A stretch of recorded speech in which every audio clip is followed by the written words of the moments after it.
नमस्कार दोस्तों, मैं नीरज श्रीवास्तव। आप सभी लोग देख रहे हैं नियो मीडिया। 2024 के अंत तक 4 स्टेट्स के इलेक्शन होने हैं। इलेक्शन कमीशन ने 2 स्टेट्स के इलेक्शन की तारीखों का अनाउंसमेंट कर दिया, जम्मू कश्मीर और हरियाणा।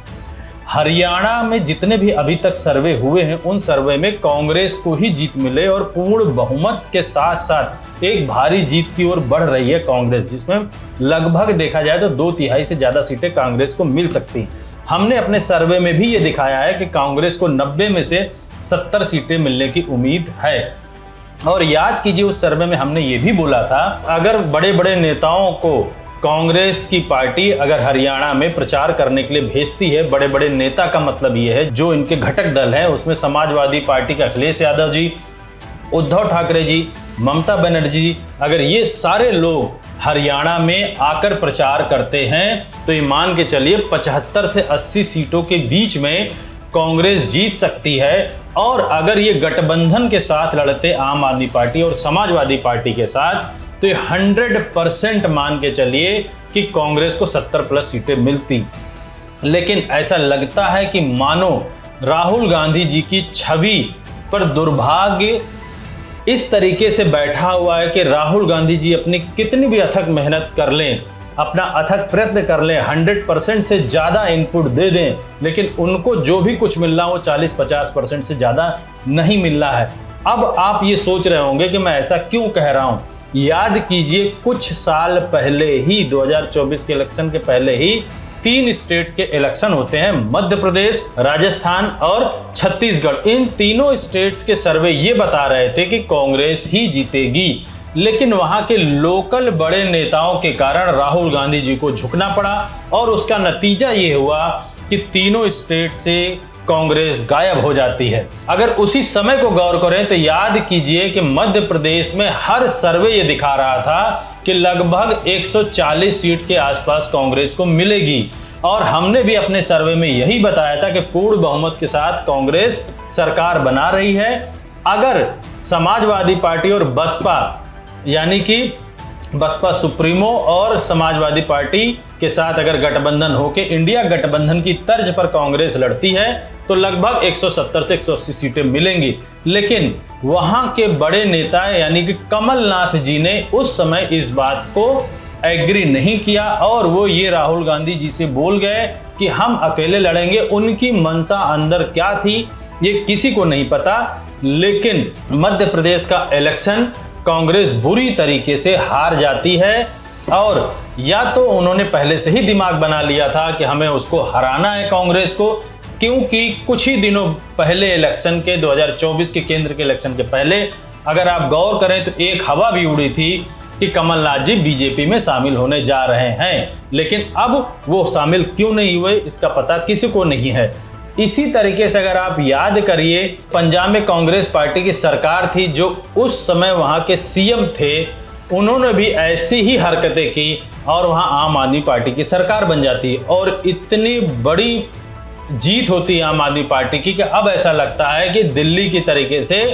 पंजाब में भी कांग्रेस अब वापसी नहीं कर पाएगी। अब बात आती है हरियाणा की। हरियाणा में भी अगर आप गौर करिए तो भूपेंद्र हुड्डा जी ने सेम वैसी ही हरकत की है जैसे कि मध्य प्रदेश और पंजाब में की गई थी। अगर भूपेंद्र हुड्डा जी को देखा जाए तो कांग्रेस की तरफ से सीएम उम्मीदवार वही हैं, लेकिन वो कहीं ना कहीं अंदर से ऐसा लगता है कि वो डरे हुए हैं और उनको ये कहीं संचय है, कहीं वो कंफ्यूजन में है वो कि ऐसा ना हो कि अगर कोई बड़ी जीत हो जाती है तो हुड्डा जी को सीएम ना बनाया जाए, क्योंकि कांग्रेस के इंटरनल 2 और बड़े चेहरे हैं। अगर आप गौर करें तो शैलजा कुमारी और सुरजेवाला भी प्रबल दावेदार हैं सीएम के, ऐसा वो खुद मानते हैं, जबकि आम जनता इस बात को नहीं मानती। आम जनता हुड्डा जी को ही अपना सीएम कैंडिडेट मानती है और कहीं ना कहीं राहुल गांधी जी भी और पूरी कांग्रेस भी जानती है कि हुड्डा जी का चेहरा सबसे बड़ा है और हुड्डा जी को ही सीएम बनाना है। लेकिन ऐसा लगता है कहीं ना कहीं हुड्डा जी के दिमाग में ये बात घर कर गई है कि अगर कांग्रेस को बड़ी जीत मिलती है तो ये मान के चलिए कि आने वाले कभी भी किसी भी समय में हुड्डा जी को वो सीएम पद से हटा देंगे और किसी और को बना देंगे। बस यहीं से हुड्डा जी अपना एक खुद का इंटरनल गणित शुरू कर देते हैं और ये प्रयत्न करने लगते हैं कि कांग्रेस को लगभग 50 से 55 सीटें ही मिले, इससे ज्यादा ना मिले, और अगर कहीं 45 से 50 के बीच में मिल जाए तो उनके लिए और अच्छा होगा। अब गौर कीजिए, जो आदमी राहुल गांधी पिछले 20 सालों से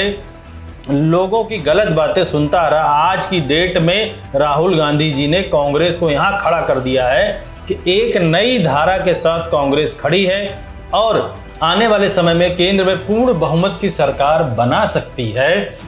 लेकिन उनके इंटरनल लोग ही उनका पैर खींचने पे तुले हुए हैं।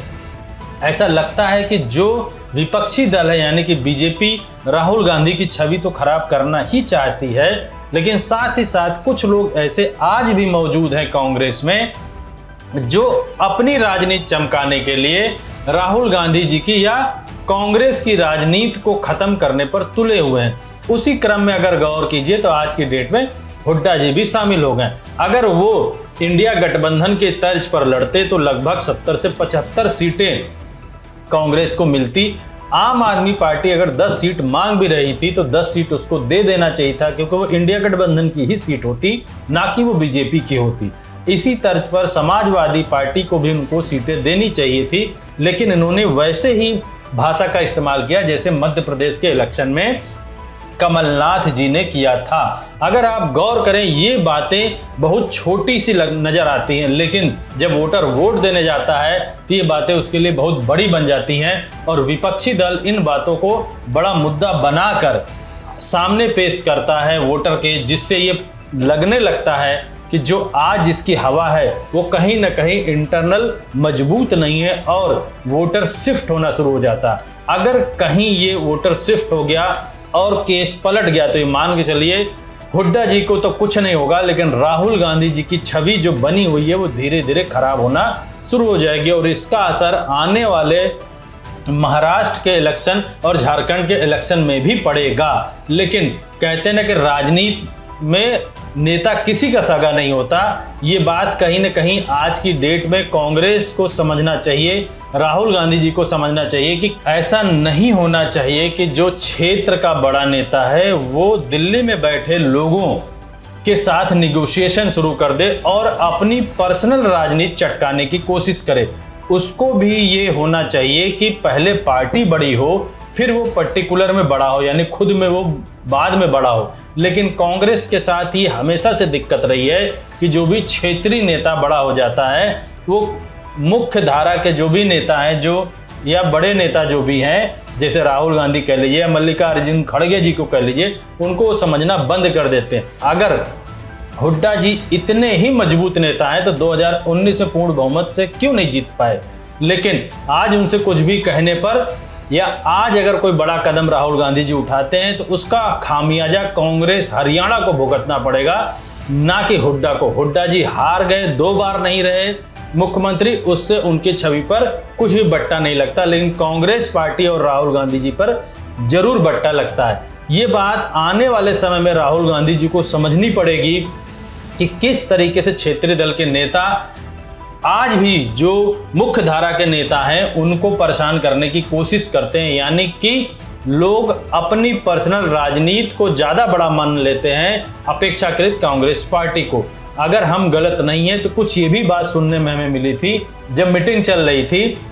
सीट बंटवारे को लेकर, तो हुड्डा जी गुस्से में उठ के भी चले गए थे। कितना सत्य है कितना असत्य है ये हमारा चैनल पुष्टि नहीं करता, लेकिन इस तरीके के व्यवहार से समझ में आता है कि उनको अपनी पर्सनल राजनीति से ज्यादा विश्वास है अपेक्षाकृत की पार्टी बड़ी हो या बड़े नेता, यानी कि राहुल गांधी जी जिस तरीके से आज उनकी लोकप्रियता बढ़ रही है उस पे उनको कोई फर्क नहीं पड़ता, बढ़े घटे, लेकिन उनकी राजनीति चलनी चाहिए। आने वाले समय में देखना बड़ा दिलचस्प होगा कि हरियाणा की राजनीति किस करवट बदलती है, कौन जीतता है। हमारी पूरी टीम की निगाहें हैं। मैं अपने सारे दर्शकों से बोलता हूं चैनल को ज्यादा से ज्यादा सब्सक्राइब करें, शेयर करें। धन्यवाद।